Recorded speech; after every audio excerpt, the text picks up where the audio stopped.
All right, so today's exercise is to use expressive hand gestures while I describe my favourite movie. Now, the thing about me is that I'm not very good with favourites. I don't know why that is. I've never been very good at choosing favourites. Perfectionist thing, maybe. Scared to make the wrong choice. Got to get it right. Who knows? So I'm going to go through a few, but I've selected to talk about The Legend of Bagger Vance. Work all those other things, all these saying R's and stuff. I'm a bit off tonight. Of course, it's late and I'm worried about waking people up and stuff like that. But here we are. I'm going to talk about it. The Legend of Bagger Vance is a movie that's, 20, 25 years old now, with Matt Damon and Will Smith. And so Will Smith plays Bagger Vance, and he's a character that shows up to help Matt Damon find his golf swing back. He's a golfer, was a successful golfer, went off to war, and he was basically he was like the town hero for being so good at golf. The town loved him, and then he went off to war and he was the captain, but his whole platoon, I guess you call it, they got killed. And he had to come back, and he came back he came back to a hero's welcome apparently, but he was distraught, PTSD, etc., etc. And then so there's a golf competition to save the town. They need to raise some money to save the hotel and the sport thing. So that's what happened. He came back, and then he had to and he'd lost his swing. He couldn't play golf anymore. And Bagger Vance turns up from nowhere, offers to be his caddy, and teaches him how to play golf again. That's basically the general gist of the plot. The reason I like the movie is because some of the lessons it teaches. I'd seen the movie before, but then I went along to a success seminar that I paid a small amount of money for a lot of people from a group running down there in Sydney called Success NU. And then after that, I volunteered to work with them for a while, and I quite enjoyed it. And they actually used a few scenes from that movie in their seminars to teach some stuff that's quite close to my heart. There's a whole scene in that movie, the scene's called Juna Sees the Field. And so in that movie, there's a bit where Bagger Vance said, I think it's time for you to see the field. And so teaches him how to stop looking at the flag and actually like focus and things like that. So I've developed my ideas about that over the years, how I approach that. I think the movie's well done. It's an interesting, entertaining movie, but I don't know if it very well conveys that particular point very well. I'm a strong advocate these days from some of my training in natural success and stuff as such, that I'm a big believer in focus creates your reality, and learning how to focus and what to focus on and how to find out what your true heartfelt end results really are, and learning to focus on those. And I don't know if that movie conveys that very well, but I think that's generally the same kind of gist it's trying to get across. So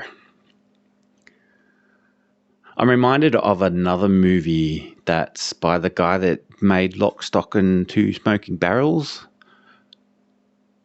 Somebody.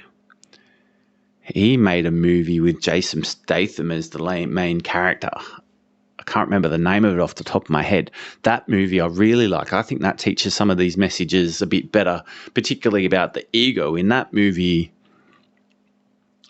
there's a couple of scenes there where you get Jason Statham basically being the main character, but also the narrator to that. There's a scene where he's in an elevator and basically having a conversation with himself. Breaks between a erratic person who's telling him how everything is, another one who's just having a conversation. It's like the two identities break out and start to it's sort of when Jason himself gets that realization that there are two identities, and he starts talking to the other one. And I see that very much as a metaphor for the ego, because your ego is not you. It's another entity that, if you're not aware of it, tends to run your life. And so a lot of the training I talk about is about how to recognize the ego and how to subdue that. It reminds me of the hero's journey, where you learn to subdue your demons, and learning how to subdue that voice and actually find out what you yourself really want and really desire, and learning to focus on that. So I think that's a great movie. I wish I could remember the name of it off the top of my head right now. And we're coming up on our 5 minutes at the moment. So that's two movies that come to mind. I mean, there's other movies that are fun, of course. There's The Arms. Got to try not to do that. And I'm trying to be quiet. It's hard to get energetic and show this. I'm a bit off my game today. It's a shame. Part of the journey, though, isn't it? And I'm not used to speaking with a microphone this way either. Because today's exercise was using hand gestures, I decided to rig up this microphone so that I could have my hands free.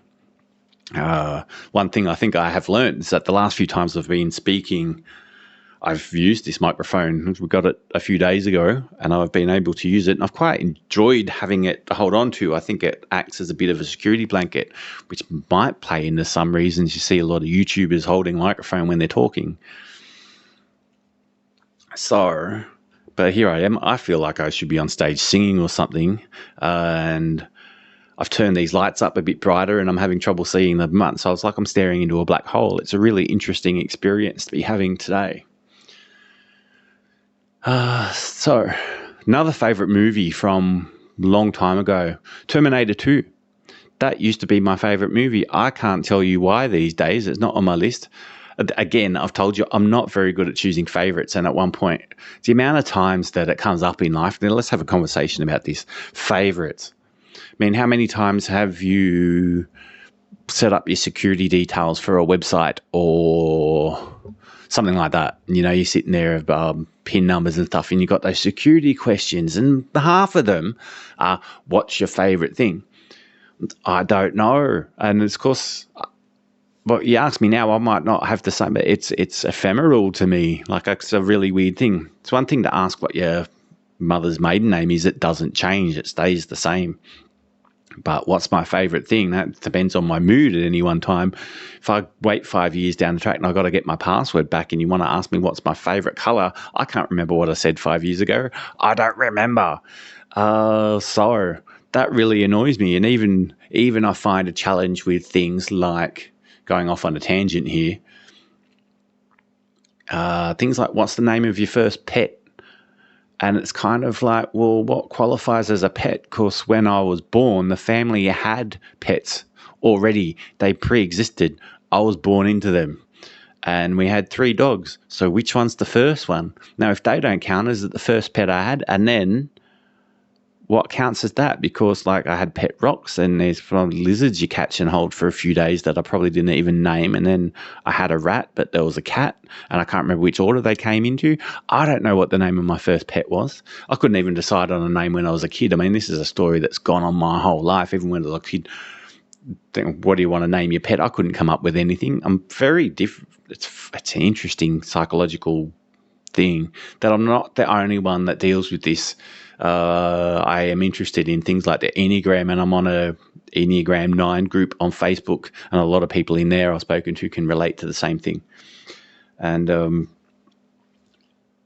new exercises here are to speak for 5 to 10 minutes, and I've done 5. There's a minute and a half to go to reach the 10, but I think we're clear and whole hosed. I've been managing to speak for a whole while.